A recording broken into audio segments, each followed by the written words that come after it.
Yeah, today we want to see how to create a composite figure using Graph Pad or Graph Pad Prism 8.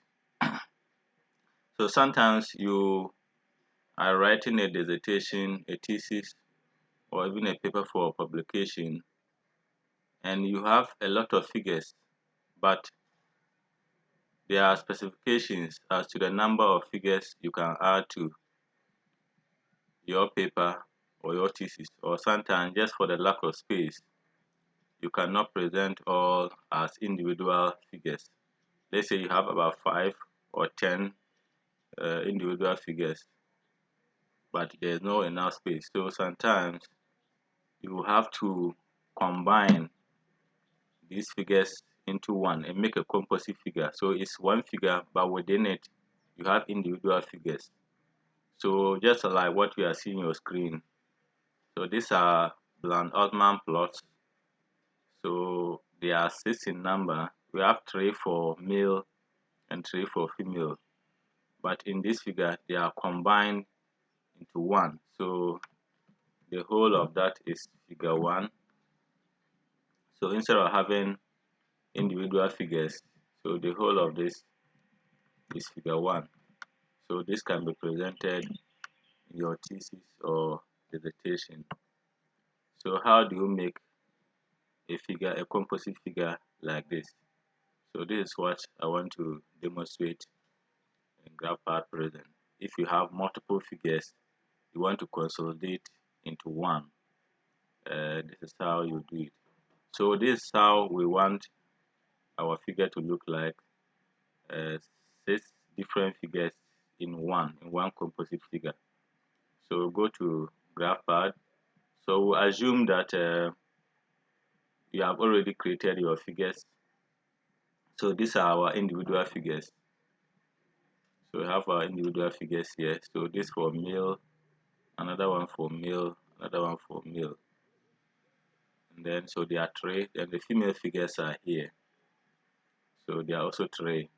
But we cannot present this as 6 figures. Figure 1, 2, 3, 4, 5, 6. So what we can do is that we can consolidate them into one. So in Graph Pad Prism, after you've created your figures, if you want to put them together, you come to layout. You see layout here. So I've created the first layout. So this is what I showed in the previous slide. So now let's go and see how we start from scratch and see how to create this. So you go to layout, you see new layout here. You click on it. So it will open this pop-up window will come up. So it will ask you if you want your figure to be in a portrait frame or landscape. So which one you want. So when you click landscape, you see that the format has changed. If you want portrait, it will give you. So there are six figures. So we want to present them as 2 by 3. That means 2 across and 3 below. So this is how you do. So you come here, array of graphs. So we want 2, and then down you want 3. So you have 2 across and then 3 down. So you see that it has selected this. So this is the format we want. So there are 2 ways to populate the spaces with the figures. If your figures do not have any order, they don't follow any order, you can just click on this, fill the layout with graphs. They don't have any order, so you can just start from. So you just select where you want the the figures, which figure should come first, and select. So usually to start from the first one and just populate if they have no order. So let's see how it will go. So we'll say automatically fill the spaces. So we'll do this. So you see, so this one, it will not follow any order. It will just arrange. So you can see that the blue are on top, 1, 2, 3. So that's for female, then followed by female. So you can see that it's not arranged well. we want the male to be on the left and then the female figures on the right. But you can do this if there's no order of placement. If you just want the figures to be populated into the spaces, you just click, then to automatically do it. So that is one way of doing it. The second way is when you want a particular order for the figures. So you will still go with this template. So you will select the first option. So you will add the graphs manually. You will add them manually. So you will use this one and click OK. So it will give you the template, but it will not place the figures for you. It will not place the figures in there for you. So what you do is that you double click on the space. So it will open where the figures are. So we want to put male figure, first one. Then we'll click this one. We want the male figures to be on the left. So we'll select the second one. Here are the blue ones. Then we go to the third graph. So we select the third one for male. So which is this one. So these are for male. So you see. Then we'll go back here. We want the female to be here. So the female, this is the first one for female. We select, that's the green. We go again, select the second one. So select the second one. Then we'll here we select the third one, the last one. So you see. So this is what we have. So this is how we have. So if you are okay with how they are positioned, you can just we need to identify. So you can identify a column as male and then this one as female. So you can see the M there is for male, this one is for female, female model 1. So but it's good to identify the column. So you click on this T, that's text, click on it, and then it will allow you to insert text here. So you can put male, then we'll go again, click, then we insert here, then we'll put female. So mean this column on the left is for male and this is for female. You might also decide that you can make this column A and then this is B. But you have to now define that column A stands for, it signifies graphs for or figures for male, this for female. But in order not to be explaining, you can just make them male and female so that you don't have to explain again that this is for male and this is for female. So it's clear.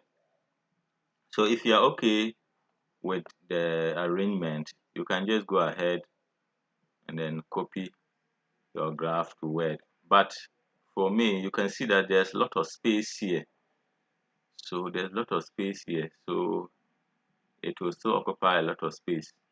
So GraphPad will allow you to make alignments or make some adjustments. So what I do is that if you want to move these two up,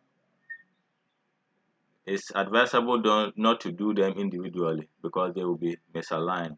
So what you do is that you click on this and then you hold on control, you hold control, click on the second one, and then use the up key, the up and down key. So use the up key to move. So you see that they'll move together to close the space. Then you go to the last one, you click on this, you hold on control, click on the second one, use the up key. So you can use the up, down, left, right keys to move. So you also move this one up. So you see that at least the space is close enough. The figure is a bit compact, but still understandable. So you don't make it too congested, but don't also allow too much spaces to be in between the figures. So just as you can save space. The same way, if you want to move the column closer or away, you highlight all, you can move them closer or you can move them away. So this is how it is done. So whatever in the individual figures, if you want to label them, you can just click on text. If this is figure A, you can put A here. If this is figure B, you can put B here. If this is C, can put either, so anything you want to put, you can insert the text and arrange them. The text too, when it's highlighted, it can be moved. So you use the up and then the down keys, you can move. So you can position it where you want so that they are well aligned. But in this case, we don't need, you can label the individual figures with their labels if you want. So we'll remove them. So this is what we have. This is our console or composite figure. So what to do is just to right click. You right click on the empty space on the frame, not on any of the figures. Don't right click on any of the figures, but rather on the edge. You right click and you copy layout. So if you copy layout and you go to word, so go to word and then you paste. So control V, or you right click and paste. So your figure will be created. Then so this is our figure. So you see that we have consolidated 5 individual figures into one. So you can now make this is your figure 1. So instead of having 6 figures, we now have 1 figure. So you can now write your legend. So this is a figure showing Blanc-Allman plus comparing this and that, and then column. So you can see, so you don't need to even explain. So the right column is for male, the left column, no, the left column is for male, the right is for female. So that is it. Then define your abbreviations. LR is what? Linear regression. F is female. UL is ulnar length. Depending on what they are, this tibial length. So you define them in the legend. All abbreviations should be defined. So that is how you create a composite figure in Graph Pad Prism. So in another lesson or another video, I'll show you how to copy figures from other softwares. You don't need to create figures in Graph Pad before you can consolidate them to a single figure. You can copy from elsewhere. It could be even from websites, from textbooks, or from another software you've created figures. You can copy from there and then bring them to Graph Pad layout and consolidate them into one. So this is how it is done. Kindly subscribe to my channel and also press on the like button if you enjoy this video, and also share to your friends that they should subscribe and also view my videos. More videos will be coming on research and biostatistics, so follow me on YouTube then to get understanding on how to analyze data and also to write papers for publication. So thank you very much and see you next time.